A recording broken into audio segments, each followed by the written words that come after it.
คนเจ็บซื้อเมบัวอายุ43 ปีอยู่บ้านทงเจ็ดเมืองปากซองแข้งจำปาสักเขามานอนห้องหมอในวันที่4เดือนหา2023ซึ่งเป็นเวลา1 วันแล้วไว้สาเหตุของท้องหลังนั้นทางห้องหมอจึงให้การทรงสารนำเอสเอส1,000 มิลลิลิตรให้กับคนเจ็บวายดีเมซื้อยังเด้อายุ10 ปีเด้อยู่บ้านเมืองแข้งในเด้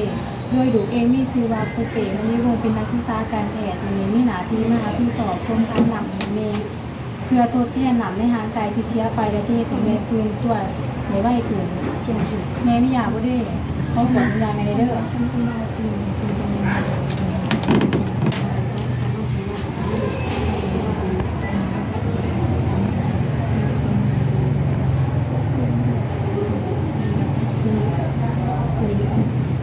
เอาตัวไปเส้นแล้ว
ที่เสือ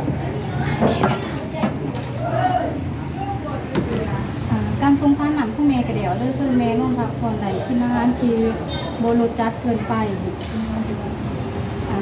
กินพยายามกินหลากหลายด้วยเดี๋ยวเรื่องเขาขอบใจ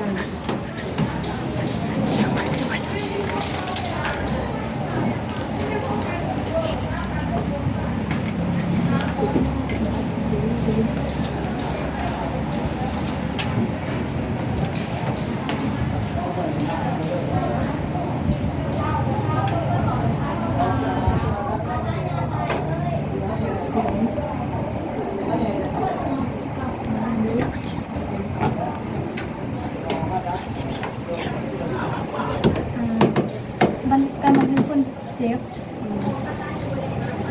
ทรงชั้นหนำในข่าววันที่18เดือนหา2023เวลา7:00ทรงชั้นหนำคนเจ็บปริมาณ1,000 มิลลิลิตร